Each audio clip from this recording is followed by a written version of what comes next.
America. Half of you should know me, right? Other half a replica. Песенка про нефть.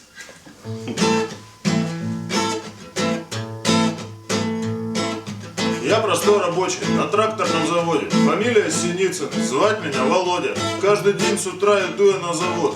И длится это счастье 25-й год. Вот, стою у станка, я точу детали. Из деталей этих делают педали. Платят мне немного, как наплакал кот. Но я не жалуюсь, а чё, у нас весь город так живет. Вот, но недавно началась странная ботва.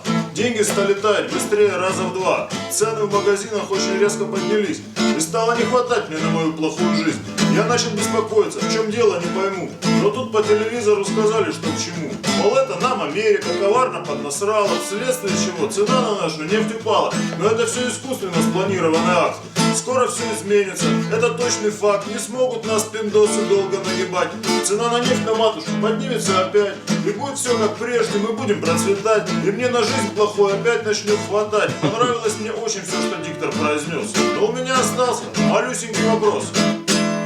Я очень рад, конечно, что вот-вот подорожает нефть.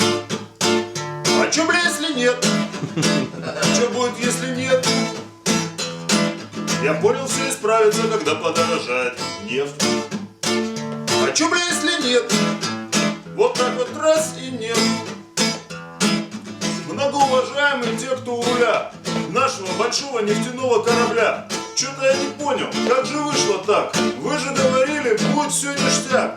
Вы все эти годы дружно нефть качали. Вы не знали меры, горя и печали. Вы день и ночь трудились, служа своей отчизне. И хватит этих денег вам на 10 тысяч жизней. А мне как жить, ребята? Я простой рабочий. У меня из накоплений только камни в почках. Совсем немного мяса на поверхности костей. Могу и не дождаться хороших новостей. Но это же неправильно, что нефть сосали вы. А все идет к тому, что вы теперь сосали мы. Воруйте на здоровье, мне в принципе насрать. Но почему при этом я должен умирать? Я очень рад, конечно, что у вас подорожает нефть.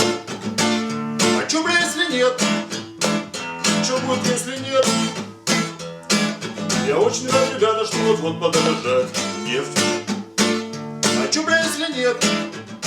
Сосать желания нет. Ладно, нефиг сопли размазывать по рылу. Все равно все будет так же, как и было.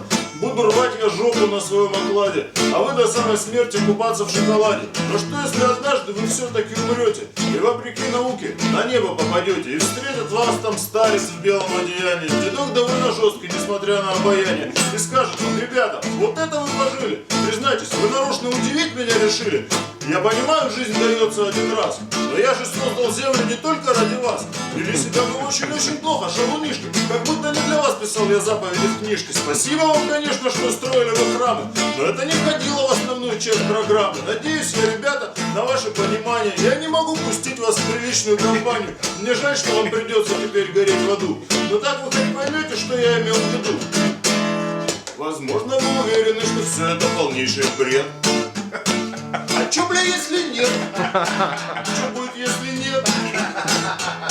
Вы скажете, такого не случится с нами никогда. А чё, бля, если да? Вот так вот раз и да. Спасибо.